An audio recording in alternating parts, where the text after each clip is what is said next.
nouveau numéro de New Haute Soir sur New Haute Info. Merci de votre fidélité à ce grand rendez-vous quotidien de l'information, de débat d'idées sur l'actualité économique, politique, environnementale et même sur des faits de société. Et ce jeudi, dans Décryptage, il sera question des réseaux sociaux, sinon d'un en particulier, TikTok. Luma Gloire Kemayou, bonjour. Bonjour. Merci d'être là. Vous êtes journaliste, écrivain et président du Club de l'information africaine. Plus d'1 milliard d'utilisateurs de cette application d'origine chinoise. Je veux parler de TikTok où les jeunes, sinon la jeunesse est très présente, mais soupçonnée d'être un outil d'espionnage. C'est ça qui fait plus peur à l'Occident? Disons qu'il y a plusieurs paramètres qui entrent en ligne de compte et la Chine fait peur aujourd'hui de façon globale. Sa pénétration des marchés occidentaux est très forte et elle commence à être véritablement à talonner, voire à dépasser la plupart des pays occidentaux qui étaient dans une certaine zone de confort concernant les technologies, concernant l'économie, concernant même l'écologie tout court. La Chine commence à devenir un très bon élève, parfois meilleur que les maîtres, et ça fait peur. La deuxième dimension, c'est que l'économie chinoise est considérée comme une économie d'État, dans laquelle c'est l'État qui dicte les règles et qui parfois a une emprise telle sur les entrepreneurs que les éléments, que les données personnelles qui sont collectées par les entreprises, notamment celles que nous venons de citer, TikTok, peuvent être utilisés par le gouvernement chinois dans l'espionnage ou le contre-espionnage de ses concurrents en Occident. Et c'est l'un des éléments, notamment de cette dernière actualité, celle des États-Unis, où il est conseillé à TikTok de changer de partenaire, de propriétaire et d'être racheté par un Américain ou par un autre propriétaire autre que chinois pour continuer d'exercer sur le marché américain. Alors, selon les données officielles, parmi les plateformes qui attirent chaque mois de nouveaux utilisateurs, TikTok se démarque de la concurrence avec un rythme de croissance allant de plus de 300 millions de nouveaux membres par an pour plus de 4 milliards d'utilisateurs actifs sur les réseaux en 2022. Comment, justement, ce réseau réussit-il à conquérir le monde ? Ben déjà, c'est un réseau, la Chine est très fermée. C'est-à-dire que vous ne pouvez pas créer une application, par exemple, aux États-Unis ou en France et en utiliser la version internationale en Chine. Vous devez faire une version spécialement chinoise pour que ça fonctionne. Et c'est la même chose qu'ils appliquent à eux-mêmes. C'est-à-dire que le TikTok que nous utilisons à l'international n'est pas celui que les Chinois utilisent. Paraît-il, et donc, oui. il y a deux niveaux d'accès à TikTok.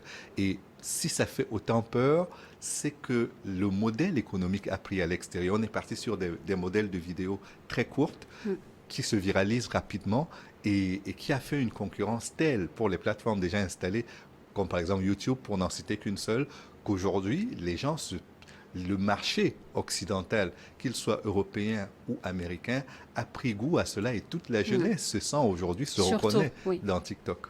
Alors, en bloquant TikTok, est-ce qu'on empêche la concurrence? Sinon, quel enjeu se cache derrière ces mesures? Je crois qu'il y a plusieurs enjeux. On ne bloque pas la concurrence. Et ce qui serait même terrible, ce serait que ce soit les pays qui ont promu la libre concurrence qui bloquent la concurrence finalement à leur niveau parce qu'il manque peut-être d'arguments pour faire face. On l'a vu avec Huawei, on l'a vu avec Chine, enfin c'est écrit S-H-E-I-N, mais ils vendent de la mode à prix très accessible. Oui, la mode. Et puis il y a plusieurs autres de ce type-là qui aujourd'hui sont en train de pénétrer le marché occidental en ayant leur base en Chine. C'est-à-dire que tout est fait en Chine, acheminé par transport, mais ça revient encore moins cher que ce qui est produit sur place. Et ça fait peur. Ça fait réellement peur parce que la concurrence que cela crée dans les pays est telle que les entreprises ont peur de ne pas pouvoir avoir les mêmes armes pour se battre contre les concurrents chinois. Alors après la Commission européenne, la Maison-Blanche et le Parlement danois, le Parlement européen a aussi demandé aux députés et à l'ensemble de son personnel de supprimer cette application de leur téléphone en raison, je cite, du risque d'espionnage. Est-ce réellement efficace? Ce sont des mesures qui préviennent réellement un danger? Ça me rappelle un peu la période de la prohibition de l'alcool aux États-Unis où, malgré l'interdiction, il y a beaucoup de gens qui continuaient d'en consommer. Et quand finalement on a levé l'interdiction, les choses se sont presque banalisées. Les choses sont revenues dans l'ordre, puisqu'il y avait une certaine forme de contrôle qu'on pouvait maintenant avoir, que ce n'était plus interdit. C'est la même chose pour les drogues. Certains diront qu'il faut libéraliser la partie médicale et pas les autres. Mais ce que je retiens, c'est qu'aujourd'hui, on est dans un univers de concurrence où les Chinois ont pris une très grande longueur d'avance sur la plupart de leurs concurrents occidentaux. De l'autre côté, ils ont une main-d'œuvre qui est beaucoup moins exigeante que la main-d'œuvre européenne. Et puis de l'autre côté, la capacité pour ces entreprises-là de s'adapter aux différents marchés fait que leurs concurrents occidentaux n'ont pas de répondants. Et donc la question de l'espionnage n'est pas la principale question. Tout le monde espionne tout le monde. C'est presque normal. Vous avez des services d'espionnage et de contre-espionnage au niveau des États. L'espionnage économique, l'intelligence économique, comme on l'appelle, existe. Et tout ce que l'on reproche à la Chine aujourd'hui, c'est ce qui est reproché à Facebook, à Apple et à d'autres. On a entendu les Américains essayer d'obtenir l'autorisation d'accéder au téléphone de certaines personnes sans... Oui, sur la question des données personnelles, on va faire un peu de pédagogie. Qu'est-ce qu'il faut réellement comprendre? Ce qu'il faut comprendre, c'est que en Chine, il y a une loi qui oblige les personnes morales et les personnes physiques de collaborer avec les autorités. Cette obligation, vous l'avez également au niveau des États-Unis. Il arrive même qu'il y ait des agents du FBI ou de la CIA qui soient dans les couloirs de certaines entreprises pour justement faciliter les enquêtes quand on a besoin de tirer des choses au clair concernant certaines personnes. Donc ça, ce n'est pas quelque chose de spécialement unique à la Chine, mais le fait est que... On se demande, est-ce que ce n'est pas c'est pas aussi la même situation qui se présente avec les autres réseaux sociaux, Facebook, Twitter ou autres? Oui, les autres le font. Et quand on vous parle, par exemple, des élections américaines dans lesquelles la Russie aurait influencé le choix des personnes en partant d'une entreprise britannique qui opérait sur le sol américain en collectant les données personnelles des Américains sur les réseaux sociaux pour orienter leur vote, on est à peu près dans le même raisonnement.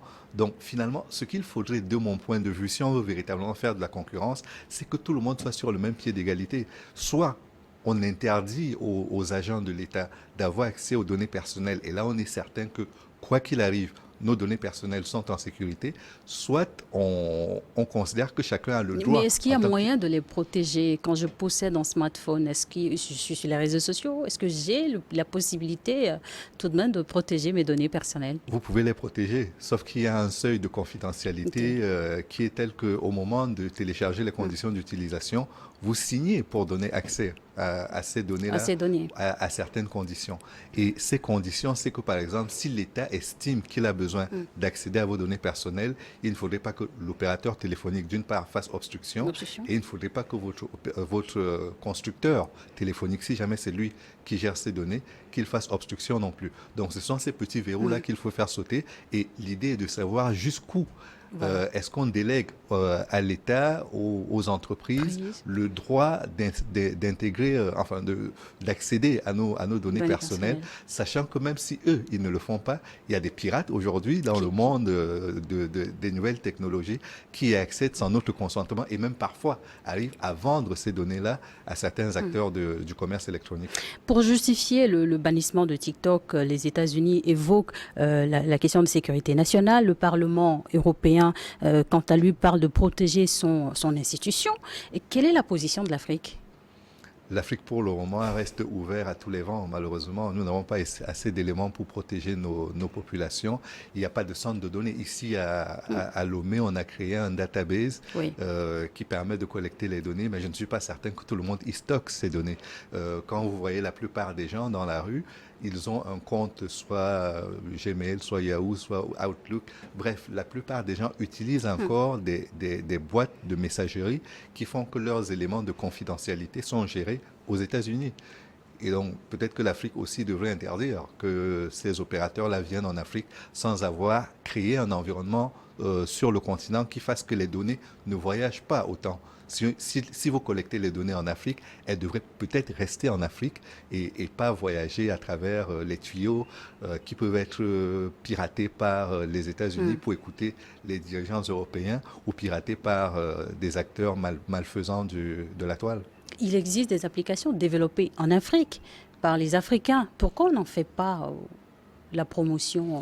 Peut-être qu'elles n'ont pas pu atteindre leur public ou que ce public ne s'est pas senti suffisamment convaincu par les créateurs et qu'ils sont aussi, ils ont aussi une certaine forme d'accoutumance à certains réseaux étrangers pour lesquels ils préfèrent se connecter, sur lesquels ils préfèrent se connecter. Et que peuvent faire les États pour accompagner ces innovations technologiques made in Africa? Ben, de façon générale, il y a déjà le fait que dans nos universités, il y a très peu de recherches qui sont effectuées. Si la Chine est aujourd'hui aussi puissante, c'est que sur le plan de la quantique, elle est devenue très forte. Les machines de calcul des Chinois, notamment, il y en a une dans une université dont je n'ai pas retenu le nom, qui est aujourd'hui beaucoup plus rapide que celle de Google et qui fait que TikTok aujourd'hui intègre même la capacité de faire de la recherche, ce que les autres ne faisaient pas. Les recherches sur le moteur du TikTok sont possibles. Et donc, si à notre niveau, nous ne nous donnons pas les moyens sur la durée de devenir de grandes puissances, en donnant à nos universités, en donnant à nos créateurs la possibilité d'être soutenus par l'État pour devenir de grands champions sur le plan national, sur le plan continental et pourquoi pas à l'échelle internationale, nous ne serons que des consommateurs de technologies produites ailleurs et nous resterons à la traîne de ces technologies-là et des pays dont sont issus les créateurs de ces technologies. À l'heure actuelle, est-ce que les Africains doivent aussi quelque part s'inquiéter, se poser des questions? Qu'est-ce qui se cache derrière les réseaux sociaux? Est-ce que on continue avec ou Non, on attend l'inquiétude n'est pas un sentiment sain. Parce que j'estime que quand vous prenez votre voiture, vous savez que vous pouvez être victime d'un accident de la route.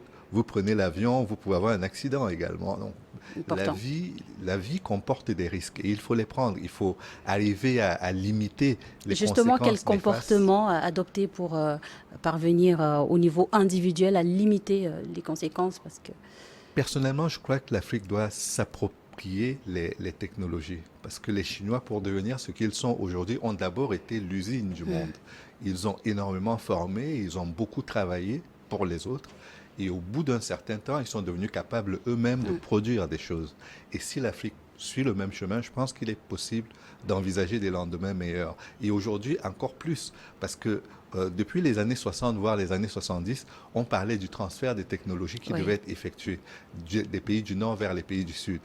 Ce transfert n'a pas eu lieu jusqu'à la crise du Covid. Et nous avons remarqué qu'avec la crise du Covid, les pays européens, les pays occidentaux même de façon générale, ont essayé de rapatrier sur leur sol les industries qu'ils avaient délocalisées vers les autres continents. Donc on peut faire une croix aujourd'hui sur le transfert des technologies qui pourraient venir d'un pays du Nord vers les pays du Sud.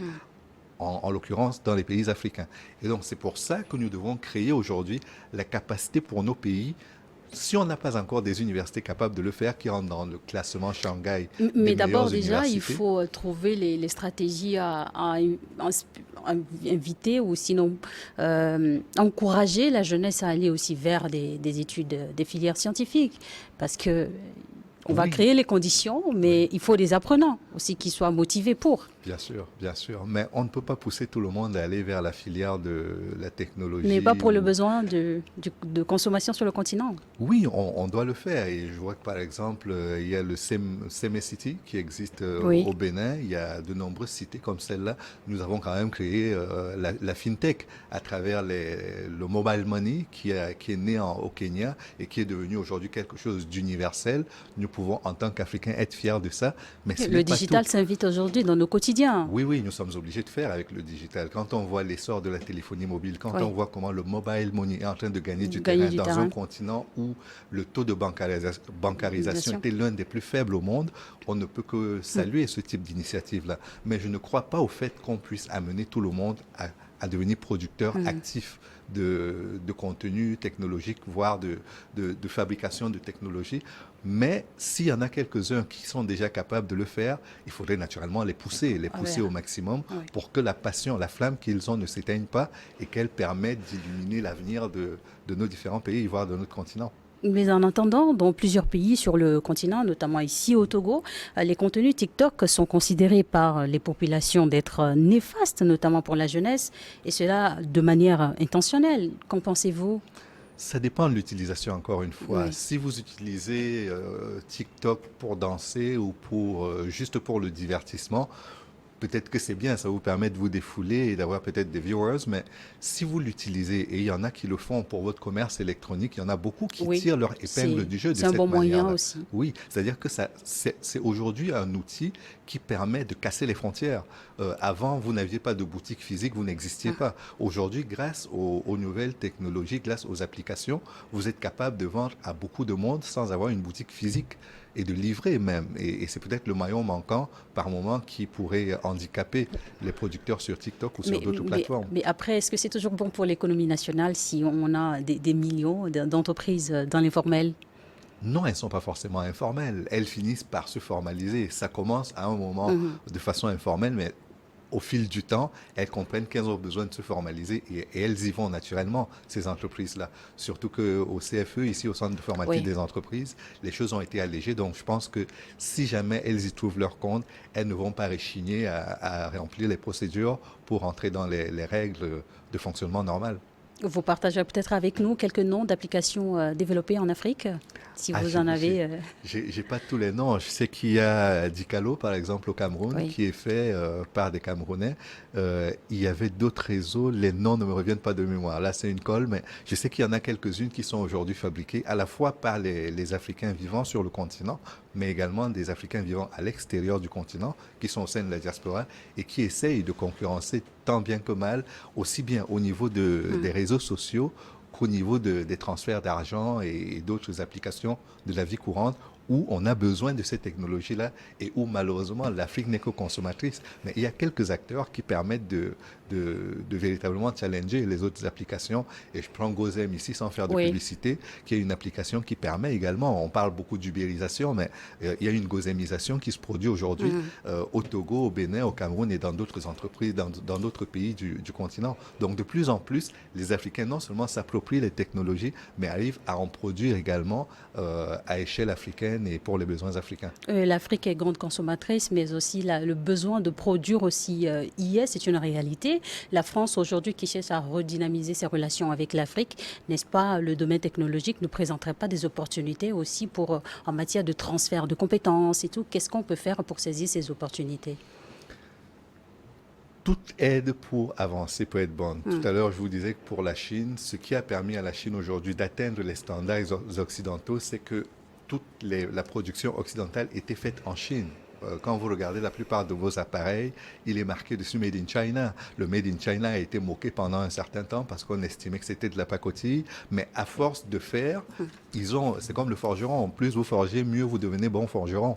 Et donc, les Chinois l'ont fait. Peut-être que nous aussi, à un certain moment, si on arrive dans le cadre de la francophonie économique, nous allons vers la semaine de la francophonie, si nous y arrivons à faire en sorte que les entreprises de la francophonie du Nord fassent confiance aux pays du Sud pour produire avec eux, pour coproduire, peut-être que cela poussera nos économies également à rentrer dans la compétition internationale et à avoir toute la place que nous méritons avec les gains qui doivent suivre. Parce que pour le monde exportateur net de produits bruts, et pour nos économies, ce n'est pas une très bonne équation. Donc si on peut, en plus d'exporter les produits bruts, arriver à faire de la technologie pour magnifier tout cela, je pense que nos économies et nos populations ne pourront qu'en tirer le plus grand bénéfice. Sur l'affaire TikTok, l'Europe, les États-Unis, la Chine, chacun de son côté défend ses intérêts, son argument fort, mais jusqu'où on peut y aller? On peut y aller jusqu'au niveau où cela permet aux pays et aux populations de tirer leur épingle du jeu dans la compétition internationale qu'est la mondialisation ou la globalisation, vous l'appelez comme vous voulez, mais c'est ça aujourd'hui l'enjeu. Arriver à faire en sorte que les gens soient connectés entre eux et qu'en se connectant, il n'y ait pas d'un côté des passifs et des actifs. Il faut que ça fonctionne dans les deux sens. C'est une autoroute de l'information. La guerre de l'information est lancée et la guerre économique qui va avec aussi. Donc, si nous sommes dans cette compétition-là et que nous regardons les autres en passant les plats, nous n'aurons que nos yeux pour pleurer demain. Donc, il est question aujourd'hui pour l'Afrique de comprendre que non seulement la guerre de l'information est lancée et que la guerre économique est là pour soutenir les entreprises qui sont engagées dans la guerre de l'information, mais qu'il n'y a pas de place pour les spectateurs dans cette compétition-là. Donc, faisons tout pour intégrer la compétition et peut-être que nous en serons les vainqueurs aussi à un certain moment. Pourquoi pas? Merci à vous d'avoir accepté de répondre à nos questions. Luma Gloire Kemayou, vous êtes journaliste, écrivain et président du Club de l'information africaine. Merci. Merci à vous également de nous avoir suivis. On marque une pause pour une nouvelle édition du journal et juste derrière, vous retrouverez Helmut Pinto pour Regard croisé.